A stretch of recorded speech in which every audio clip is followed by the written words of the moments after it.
Bismillahirrahmanirrahim. Kemarin nama beres nyariuskeun asmana Gusti Allah anu ka-88 Al-Ghani. Gusti Allah dadat anu maha beunghar.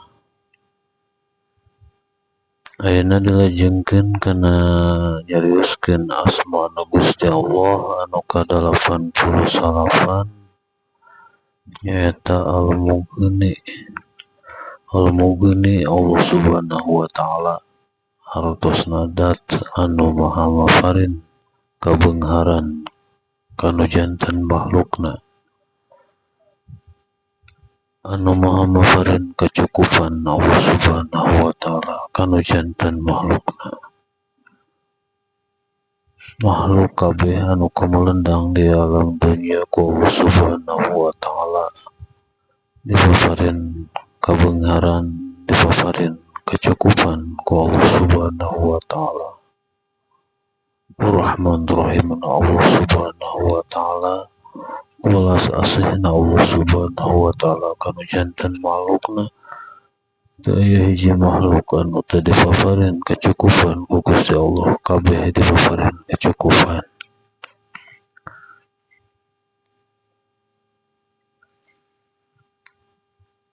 Ulah waka jauh kana diri urang we masing-masing. Allah Subhanahu wa taala maparin kabeungharan ka urang sadayana.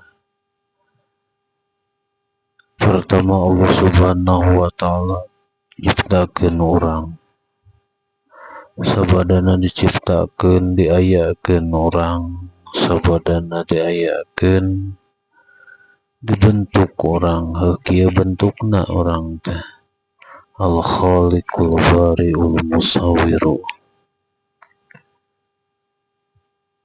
Dibeungharkeun anggota badan urang sadayana ku Allah Subhanahu wa taala, dipaparin kahirupan terus dilengkapi ku aset-aset anu aya dina anggota badan urang sadayana anu kalintang berhargana. Mahal kabeh oge anu aya dina anggota badan teh. Matak urang teh ku Gusti Allah teh dibeungharkeun mararahal kabeh. Coba dipapai dimimiti sampean. Sampean ya sampean urang sadayana ku Allah Subhanahu wa taala dilengkapi mimiti kulit dampal sampean ramu-ramu teras bincurang kadieu sampean teras kana tuur kana pimping. Tah ieu sadayana tiasa dimapahkeun ku urang sadayana. Tiasa kaditu kadieu, tiasa guda-gedi ka mana-kamana, tiasa ka masjid, tiasa ka Bandung Kuping, tiasa ka pangaosan-pangaosan, tiasa dianggo silaturahmi, tiasa dianggo ziarah, teras tiasa dianggo ibadah kana naon-naon. Yung sajaba sampean teras ieu naik kana bujur kana pingping palawangan jeung sajaba-sajabana teras kana beuteung. Dina beuteung teh rupa-rupa di jerona teh aya peujit, aya kadut, aya kantong kemih, aya ginjal, aya paru-paru, aya bayah, aya jantung, aya hati, aya rupa-rupanya. Teras naik kana panangan, dada, beuheung, mastaka dilengkapi ku panca indera. Ieu mah sadayana mangrupakeun aset paparin ti Allah Subhanahu wa taala anu kalintang berhargana. Beunghar urang teh dipaparin kabeungharan sinareng kecukupan ku Gusti Allah. Tingali soca urang dipaparinan soca ku Gusti Allah, kumahalna soca lamun diical samiliar sapertosna moal dijualnya, moal aing moal dijual. Panon mun aya nu meuli samiliar moal dijual. Lamun aya nu ngajual panon gelo jigana itu teu waras. Anu ngajual anggota badan teu waras, mahal anggota badan urang teh ieu mangrupakeun titipan paparin ti Allah Subhanahu wa taala kanggo naon, kanggo bekal urang sadayana ngalap untung tina naon-naon anu tos dipaparinkeun ku Gusti Allah supados dianggo ibadah ka mantena, supados ngahasilkeun ganjaran anu kalintang pisan seueurna tina afaliyahna, tina aqwaliyahna, samiyah, basariyah, jeung sajaba-sajabana terus tina pagawean pikiran supados naon, supados dianggo ibadah, ditasarrufkeun yaitu dianggo ibadah ka Allah Subhanahu wa taala ngalaksanakeun kana naon-naon parentahan ti Gusti Allah lebihan kana naon-naon anu dilarang ku Gusti Allah sareng Rasulna. Lengkap dina anggota badan urang teh mangrupakeun aset anu kalintang berhargana. Terus dina pola pikir urang anu sakitu seueurna. Pola pikir teh aset nu kalintang mahalna kabeungaran ti Allah Subhanahu wa taala dipaparinan ilmu urang teh tiasa mengetahui ieu alam dunia, panggeusina ieu alam dunia teh miti taneuh, aya cadas, aya batu, aya keusik, aya lumpur, aya balong, aya cai, dina bumi geus seueurnya. Terus jujukutan, kembang, tatangkalan, urang sadayana alhamdulillah tiasa ngabedakeun mana tangkal anu anu sakitu seueurna. Seueur ketangkaran eta mangrupakeun ilmu nu dipaparinkeun ku Gusti Allah sehingga urang sadayana tiasa mengenal kana naon-naon anu aya di alam dunia itu mangrupakeun kabeungaran paparin ti Allah Subhanahu wa taala sebat beunghar ku ilmu pengetahuan alam, ilmu pengetahuan agama anu tos kapaham ku orang muslimnya termasuk orang sadayana ti mimiti rukun Islamna, rukun iman, terus bab wudu, bab salat, bab zakat jeung sajabana eta teh mangrupakeun ilmu kabeungharan nu dipaparinkeun ku Gusti Allah. Terus dina pola pikir, terus tina paningali, terus dina pangrungu anu sakitu seueurna. Eta sadayana paparin ti Allah Subhanahu wa taala mangrupakeun kabeungharan anu dipaparinkeun ku Gusti Allah sinareng kacukupan ku Gusti Allah parantos dipaparinkeun ka urang sadayana. Eta anu aya dina anggota badan urang kalintang seueurna. Teras kaluar tina anggota badan mangrupakeun leuteun teu eureun-eureunnya dicukupkeun ku Gusti Allah. Pernah teu urang kakurangan cai? Teu pernah kakurangan cai. Buktosna naon nepi ka detik ayeuna urang sadayana masih keneh tiasa ngaleueut. Terus dina tuangeun dicukupkeun ku Gusti Allah ti kawit dijarobeteung dirisian terus ku Gusti Allah dicukupkeun terus ku Gusti Allah nepi ka detik ayeuna teu eureun ku tuangan sinareng leueuteun. Eta teh mangrupakeun kabeungharan paparin ti Gusti Allah, kecukupan ti Gusti Allah. Buktosna naon nepi ka detik ayeuna urang sadayana masih keneh dihirupkeun ku Allah Subhanahu wa taala. Penting urang sadayana tafakur, tadzabur kana naon-naon anu tos dipaparinkeun ku Gusti Allah ka urang sadayana.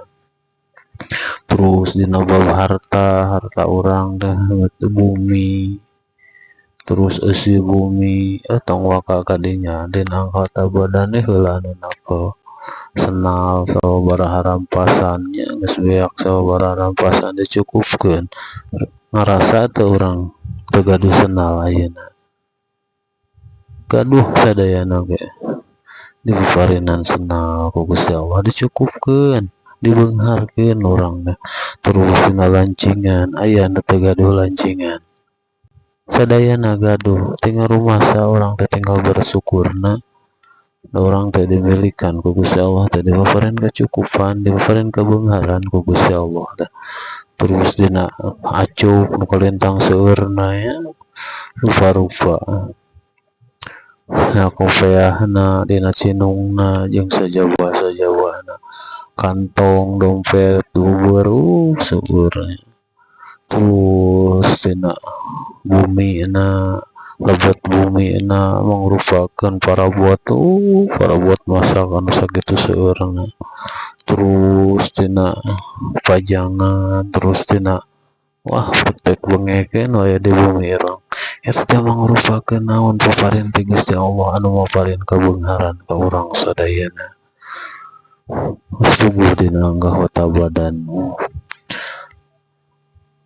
subuh dina angoan terus ditambihan deui ku tanah dirizkian dimilikan ku Gusti Allah urang tiasa ngagaduhan tanah teras ngagaduhan sepeda ngagaduhan motor jeung sajawah-sajawahna eta sadayana karunia ti Gusti Allah paparin ti Gusti Allah kecukupan anu dipaparinkeun ku Gusti Allah lain ka urang wungkul kabeh makhluk anu aya di alam dunya kabeh ku Gusti Allah dipaparin kecukupan tak penting orang sadayana selalu bersyukur karena naon-naon anu tos dipaparinkeun ku Gusti Allah ka urang sadayana adalah bandar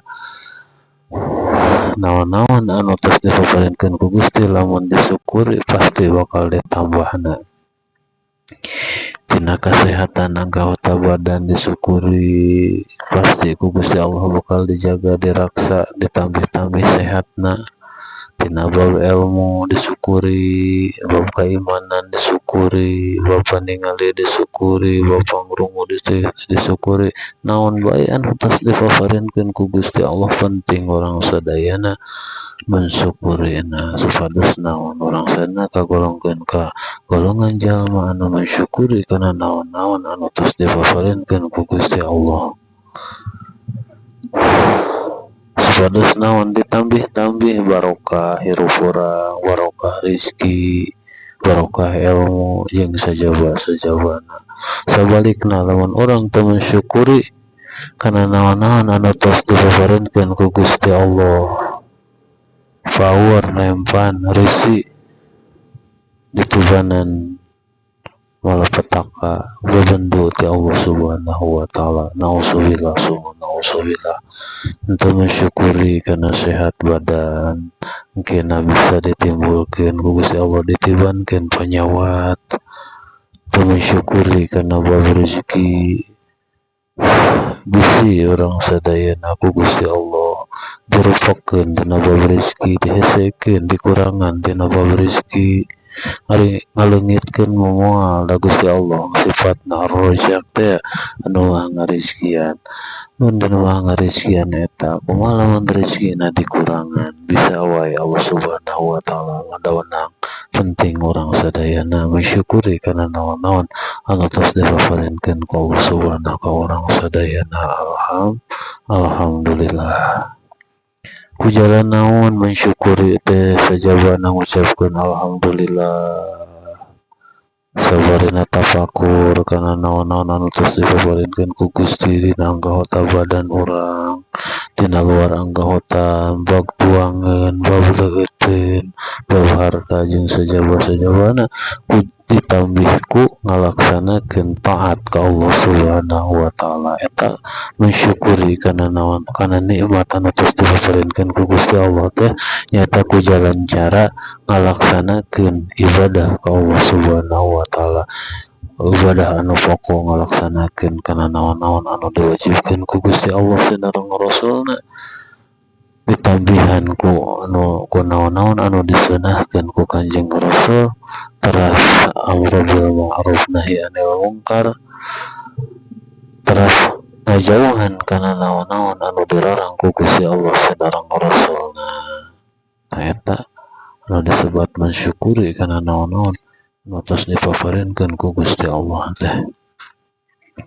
Weh deui benten Allah Subhanahu wa taala dat anu maha maparin kabeungharan sareng maparin kacukupan kana janten makhlukna.